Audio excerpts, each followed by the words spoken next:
Coron, the home of the two cleanest lakes in the Philippines, or perhaps the cleanest lake in the whole of Asia. Coron is also mentioned consistently in the Forbes Travel magazine as one of the 10 best diving sites in the world. Welcome to Pinoy Senior channel, where we discuss the seniors' life and retirees, privileges and incentives, health and medical care. And we often do travel vlogs where I bring you to the many places in the Philippines where seniors and not so seniors can enjoy life, such as this one. So come with me.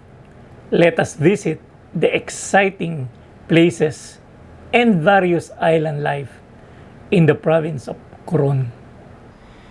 If you have been following this channel, we have already visited the island of Palawan.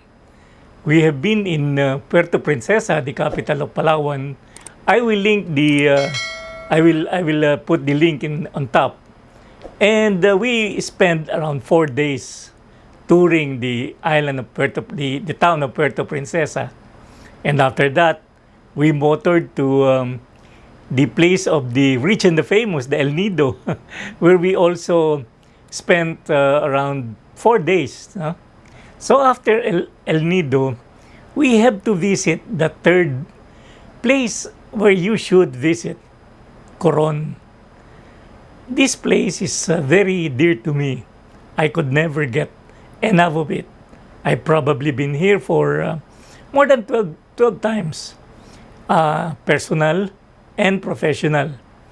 The Busuanga Island Electric Cooperative, or the Biselco, has been one of my first electric cooperative client for the last 20 years. And I'm very happy that they trusted our young company at the time. So at this time, I'd like to make a big shout out to the GM Ruth, and to the all staff of Biselco. So how do you travel to Coron? Now it's very easy, no?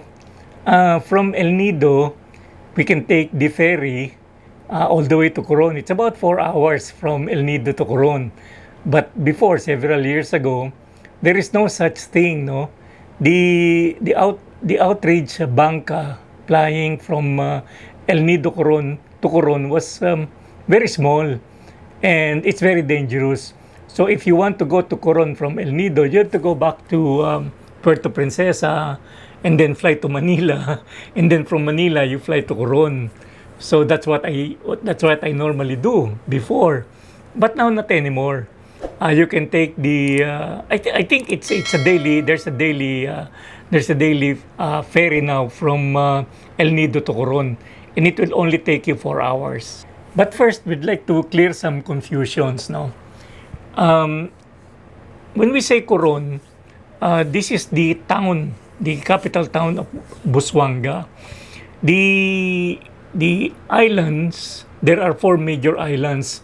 They call it the Calamian Islands, no? The Busuanga, Coron, Calawit, and Culion. Busuanga is the biggest island, and the capital is Coron town. There's also a Coron Island, and the Calawit is the safari where President Marcos in the 70s brought animals from Africa. And Culion, this is what they say the Paradise Lost. It used to be a leper colony. But anyway, going back to Coron, so for simple sake, when most travelers say Coron as the Coron town of Busuanga, and it might also confuse you because some airlines will say that from Manila to Busuanga or Manila to Coron, but that's the same. There's only one airport in Coron and Busuanga, and it's the same. There's one more thing I'd like to mention, no? For those who are quite adventurous, the Department of Tourism has developed an excursion. This is from El Nido to Coron via ferry, but it will take you 3 to 5 days. They call it El Nido Coron Expedition. You only pay one time, and all meals are included. The problem is, I took this several years ago, maybe 2 or 3 years ago. The problem is, the islands that you will visit during night are not yet developed. So they will be bringing tents, and you will be sleeping in the tents. So I don't know whether we can, or you can go with this, no? But it's really something that I experienced, no? So I suggest that you ask information first before if you want to do this. So how many days is the good time to stay in Coron? I would say 4 days. The first day would be we will be arriving there probably around midday. So all we can do is tour the town, no? We can ride the tricycle. It's only 10 pesos per ride, or you can rent the tricycle and go around town, no? And then we can have dinner. The second and third day is we can allocate it to island hopping, and maybe you'd like to visit the Kalawit Island for the safari. For those who would like to go to safari in Africa and could not afford, maybe this will be okay for you. And then at the fourth day, we can buy the souvenirs and food bringing home. So I'll show you the different places to go, and probably I'll also show you the restaurants, the best restaurants in Coron, and also the hotels where you can stay.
Oh, did you enjoy our brief tour of Coron? People often ask me if they only have a 4 days, no? Because in our Palawan, El Nido and Coron tours, it will be more than 12 days, no? 4 days in Puerto Princesa, 4 days in El Nido, and another 4 days here in Coron, so about 12. So if you will add another 2 days for extra, it will be 14. So I'm often asked, if I only have about 4 days to spare, which one will I choose? El Nido or Coron? Well, there are pros and cons, no? El Nido is quite crowded because it is more well known. It is a touristy area, but there are more places to visit. There are more hotels, and there are also cheaper places to eat. No, Coron is more of a laid back. It's more for a family. It's quite expensive. It's more expensive than El Nido and Puerto Princesa. But personally, I am biased for Coron. So anyway, it's really for you to choose. But if I were you, I'll really make it a time. I'll give a time to visit these three places of Palawan, Puerto Princesa, El Nido, and Coron. So if you have missed the our trip to El Nido, I'll put a link up on top, no? So thank you very much for staying with me up till to the end of this video. And by the way, no, one of my highest viewed vlog is about the nursing homes in the Philippines. It has now garnered close to 1,000 views. So I'm thinking of putting another one, the updated one. I also received a request for if I can include nursing homes in other places, probably in Cebu and Davao. And I'll probably do that. I already have some materials and I already have contacted some people. I'll just prepare them and then I'll make one. But in case you haven't seen it, I'll put a link on at the end of this video where you can view the nursing home in the Philippines. So again, thank you very much for staying with me. And as usual, maraming salamat po at magandang buhay, mga seniors.